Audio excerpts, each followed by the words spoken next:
समग्र हिंदी के इस चैनल में आपका स्वागत है। मैं डॉक्टर सत्य प्रकाश सिंह आपके समक्ष पुनः उपस्थित हूँ। पिछले 19वें भाग में मैंने आपको बताया था कि कबीर के विषय में थोड़ा और विस्तार से बताना आवश्यक है, इसलिए आज मैं 19 का भाग लेके उपस्थित हुआ हूँ कबीर के ही बारे में बताने के लिए। अब आप बोर्ड देखें, कबीर की खंडनात्मकता या सामाजिक सुधार। कबीर ने अपने समय के अनेक धर्मों की सामाजिक के अनुकूल अच्छाइयों को ग्रहण तो किया, किंतु उनके आडंबर युक्त आचरण व्यवहार, जनता में भ्रम फैलाने के लिए पाखंड, बाह्याडंबर, चमत्कार, कुरीतियों आदि का प्रखर विरोध किया। तत्कालीन राजनीतिक उलटफेर में विपरीत संस्कृति एवं सभ्यता वाले मुसलमानों के आधिपत्य एवं अत्याचार से पीड़ित हिंदू जनता चमत्कारियों एवं आडंबरों के जाल में फंसती जा रही थी। राजा और सामंत का अत्याचार भी सामाजिक को विकल, बेवल एवं गरीबी में झोंकता जा रहा था।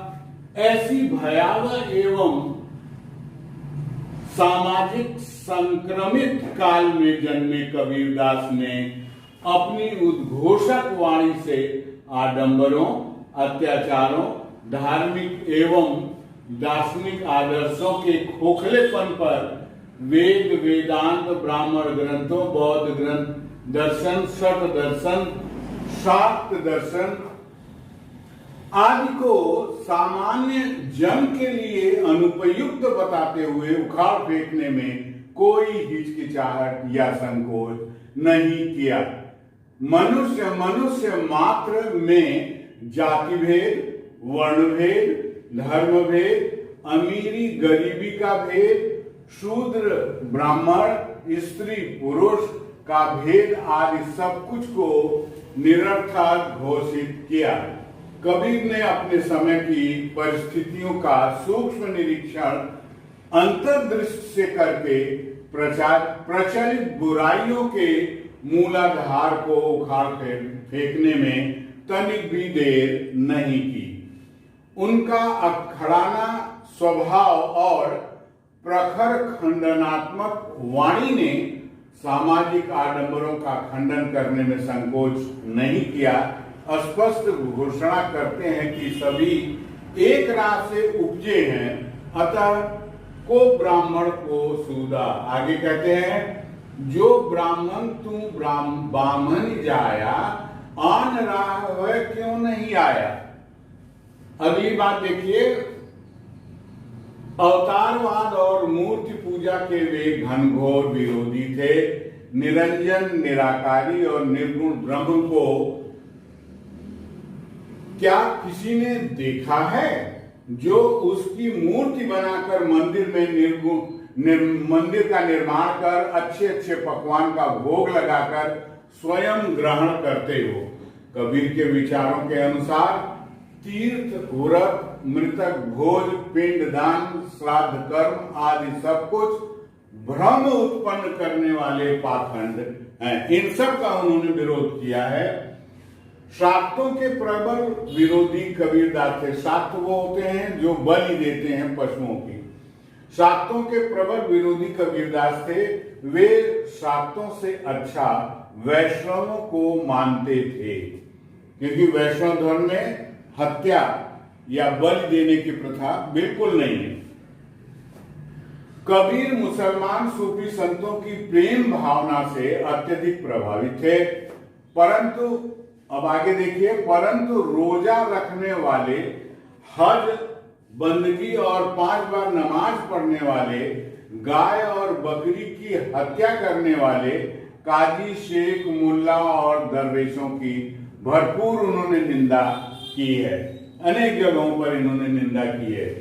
आगे देखिए, जप, माला, छापा, तिलक लगाने वाले आडंबरी ब्राह्मणों का उन्होंने खुलकर खंडन किया है, किंतु वैष्णव भक्तों की विनयशीलता, दैन्य भाव, समर्पण भाव और माधुर्य भाव को उन्होंने अपनाया है और प्रशंसा की है। आगे देखिए, जैनियों विकृत बौद्ध धर्म के चारवाकों का कबीर ने खंडन किया है, किंतु नाथ संप्रदाय के प्रवर्तक गुरु गोरखनाथ के प्रति अति श्रद्धा भाव उनका था। नाथों के योग को भक्ति हेतु वे महत्व देते थे। यहाँ आपको ये बताना है कि नाथों के अतिरिक्त जैसे उसके पहले सिद्ध थे, वज्रयानी शाखा के थे, जो तंत्र मंत्र सब करते थे, कबीर इसमें विश्वास नहीं करते थे। और कबीर सामाजिक के आचरण को शुद्ध करने के लिए व्यभिचार या भोग या मदिरा या मद्य मांस आदि के भक्षण का विरोध करते थे। आगे देखिए, कबीर के अनुसार धार्मिक कर्मकांडों के मिथ्या व्यवहार का उन्मूलन कर सहज भाव से ईश्वर की भक्ति साधना करनी चाहिए।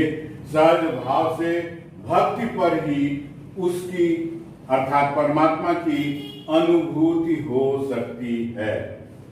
अगली बात देखें, कबीर स्वभाव से ही अखड़ी थे, इसीलिए जब सूर कहते हैं मोसन कौन कुटिल खल कामी, और तुलसीदास कहते हैं तू दयाल दीन हो, तू दानी हो भिखारी, किंतु इसके पूर्व ही कबीर ललकार उठते हैं,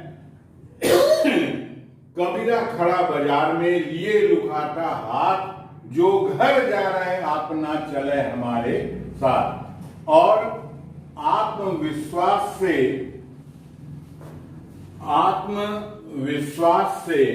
यहां स का ये छूट गया है, से भरे हुए कबीर अपनी मृत्यु के समय घोषणा करते हैं, जो कबीरा काशी में रहे राम कौन निहोरा। कबीरदास के विषय में यह प्रसिद्ध है कि मगहर जैसे स्थान में उन्होंने अपना प्राण छोड़ा। मगहर में जो ऐसी किंवदंती है, जनश्रुति है कि मगहर में जो प्राण छोड़ता है, जो मरता है, वो गधे का जन्म लेता है। लेकिन कबीरदास ऐसे समर्थ भक्त हुए जिन्होंने ये कहा कि राम का आशीर्वाद मेरे ऊपर है और उन पर मुझे पूरा विश्वास है, इसलिए वो हमारे कर्मों के अनुसार ही मुझको जो है तारेंगे, इस संसार सागर से पार करेंगे, मोक्ष देंगे। अगली बात देखें, कबीर के विषय में आचार्य हजारी प्रसाद द्विवेदी का कथन अति महत्वपूर्ण मानना चाहिए। वे मुसलमान होकर भी मुसलमान नहीं थे, हिंदू होकर भी हिंदू नहीं थे, साधु होकर भी अगृहस्थ नहीं थे, वे वैष्णव नहीं थे, वे योगी होकर भी योगी नहीं थे। सत्य के उपासक कबीर की कथनी और करनी में भेद नहीं था। सामाजिक के लिए अहिंसा, सरल सुलभ जीवन, धर्म निरपेक्षता आदि का जो उपदेश दिया है वह आज भी प्रासंगिक है।